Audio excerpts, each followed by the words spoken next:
प्रिय विद्यार्थियों, आज हम पंचायती राज व्यवस्था की सबसे छोटी इकाई वार्ड सभा के बारे में अध्ययन करेंगे। वार्ड सभा के संगठन और कार्यों के बारे में हम जानें, इसके पहले हम इस संस्था की महत्ता के बारे में कुछ कहना चाहेंगे कि वार्ड सभा एक ऐसी संस्था है जो धरातल पर प्रजातंत्र को साकार रूप प्रदान करती है। लोकतंत्र की जड़ों को मजबूत बनाने और सामान्य जनता को राजनीतिक कार्यों में वास्तविक भागीदार बनाने के लिए वार्ड सभा का प्रावधान किया गया है। जब राज्य की सत्ता को जनता के विभिन्न स्तरों में बांट दिया जाता है, या यूँ कहें कि राज्य की सत्ता का कुछ अंश हमारी जनता के पास पहुंच जाता है और वो शासन के कार्यों में भाग लेने लगती है, तब वहाँ सच्चा लोकतांत्रिक विकेंद्रीकरण देखने को मिलता है। शासन के कार्यों में लोगों की अधिकतम सहभागिता हो, अधिक से अधिक वो रुचि लें, जीवंत सहभागिता का प्रदर्शन करें, यही सच्चे लोकतंत्र का सार होता है। इसी लोकतांत्रिक व्यवस्था को और अधिक मजबूत करने के लिए राजस्थान सरकार ने राजस्थान पंचायती राज अधिनियम 1994 में सन 2000 में एक महत्वपूर्ण संशोधन करके वार्ड सभा का प्रावधान किया है। ग्राम पंचायत को निर्वाचन की दृष्टि से संपूर्ण क्षेत्र को कुछ वार्डों में विभाजित किया जाता है। प्रत्येक वार्ड से एक पंच का निर्वाचन किया जाता है। यह हमने पिछली ग्राम सभा में भी देखा था कि हम जब ग्राम पंचायत का चुनाव होता है तो हम ग्राम पंचायतों को वार्ड में विभाजित कर देते हैं और प्रत्येक वार्ड से एक पंच चुन कर आता है। अब उसी वार्ड में निवास करने वाले वयस्क नागरिकों की सभा को हम वार्ड सभा कहते हैं। जिस वार्ड से एक पंच चुन के आया है, उसी वार्ड में निवास करने वाले सभी वयस्क नागरिक वार्ड सभा के सदस्य होते हैं। ये वार्ड सभा का गठन है। वार्ड सभा प्रजातांत्रिक विकेंद्रीकरण को और अधिक मजबूत बनाने की दिशा में महत्वपूर्ण भूमिका अदा करती है। लेकिन यहाँ मैं आपको वार्ड सभा और ग्राम सभा के अंतर के बारे में भी थोड़ा सा बता दूँ, क्योंकि थोड़ा सा कन्फ्यूज़न हो जाता है कि वार्ड सभा और ग्राम सभा कोई एक संस्था तो नहीं है। तो मैं ये बताऊँ कि मैंने चार्ट के माध्यम से भी समझाया है कि ग्राम पंचायत के अंतर्गत अनेक वार्ड होते हैं, जैसे देखिए, और हर वार्ड से एक वार्ड सभा है।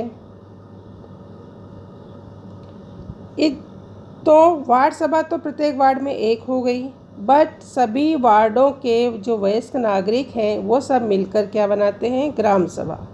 तो समस्त वार्डों के उस ग्राम पंचायत के जितने भी वार्ड हैं, उन सभी वार्डों के जो वयस्क नागरिक हैं वो तो ग्राम सभा के सदस्य होते हैं, और प्रत्येक वार्ड के जो वयस्क नागरिक हैं वो वार्ड सभा के सदस्य होते हैं। तो इस चार्ट के माध्यम से भी आपको थोड़ा सा इसके अंतर को समझ सकते हैं, और स्क्रीन में भी मैंने ये आपको PDF के माध्यम से भी समझाने का प्रयास किया है कि वार्ड सभा और ग्राम सभा में यह अंतर है कि ग्राम सभा में गांव के सभी वार्डों के वयस्क नागरिक होते हैं, जबकि वार्ड सभा में प्रत्येक वार्ड के वयस्क नागरिक होते हैं। वार्ड सभा के उस वार्ड में निवास करने वाले सभी वयस्क नागरिक सदस्य होते हैं। प्रत्येक वार्ड में एक वार्ड सभा होती है। अधिनियम में वार्ड सभा की प्रतिवर्ष 2 बैठकें आयोजित करने का प्रावधान किया गया है। बैठक की सूचना 15 दिन पूर्व ही दी जाती है।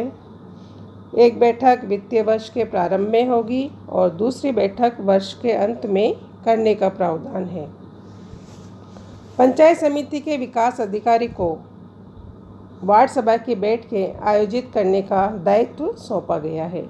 वार्ड सभा की बैठकों की अध्यक्षता उस वार्ड के पंच द्वारा ही की जाती है और वार्ड सभा की बैठक हेतु गणपूर्ति 1/10 सदस्य रखी गई है। 1/2 सदस्यों के विशेष अनुरोध पर पंच विशेष बैठक भी बुला सकता है। पंच और विकास अधिकारी पंचायती राज व्यवस्था में वार्ड सभा लोकतांत्रिक विकेंद्रीकरण और प्रत्यक्ष प्रजातंत्र का एक अनूठा उदाहरण है, जहां जनता अपने बिल्कुल धरातल के स्तर पर शासन के कार्यों, राजनीतिक सत्ता के कार्यों में भाग लेती है। वार्ड सभा के वैसे कोई कार्य विशेषतः निर्धारित नहीं किए गए हैं, लेकिन हम वार्ड सभा को एक नियमनकारी संस्था के रूप में देख सकते हैं कि वार्ड सभा अपने वार्ड में किए जाने वाले कार्यों का अंकेक्षण कर सकती है, वो ग्राम पंचायत पर दबाव बना सकती है, विकास अधिकारी के माध्यम से कुछ योजनाएं स्वीकृत भी करा सकती है, फंड भी ले सकती है। तो अपने वार्ड के विकास के लिए उन्हें कार्य करते रहने चाहिए। वार्ड सभा के कुछ मुख्य कार्य हैं: अपने वार्ड के विकास के लिए योजनाएं बनाना और उनका बजट लेना और उन्हें व्यय करना, सामाजिक आर्थिक विकास के लिए योजनाएं, कार्यक्रम और परियोजनाओं के क्रियान्वयन का कार्य करते रहना, कमज़ोर वर्गों को आवंटित भूखंडों के संबंध में सामाजिक अंकेक्षण करते रहना, उस वार्ड की जो भूमि है उसके विकास के लिए योजनाएं बनाना, सामुदायिक विकास कार्यक्रमों का क्रियान्वयन करना, साक्षरता, स्वास्थ्य, शिक्षा और पोषण कार्यक्रमों को प्रोत्साहित करना, बजट व्यय पर पंचायत पर नियंत्रण बनाए रखना, वन उपजों का प्रबंध करना और विकास अधिकारी को और पंच को अपने वार्ड की समस्याओं से अवगत करवाते रहना, लघु जल सिंचाई योजनाओं का प्रबंध करना और अपने वार्ड में साफ सफाई, स्वच्छता का विशेष ध्यान रखना। ये वार्ड सभा के कुछ कार्य हैं।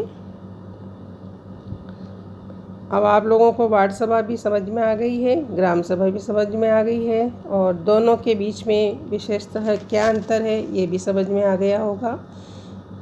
ये छोटा ही टॉपिक था आप लोगों का, इसको हम आज यहीं समाप्त करते हैं। Thank you.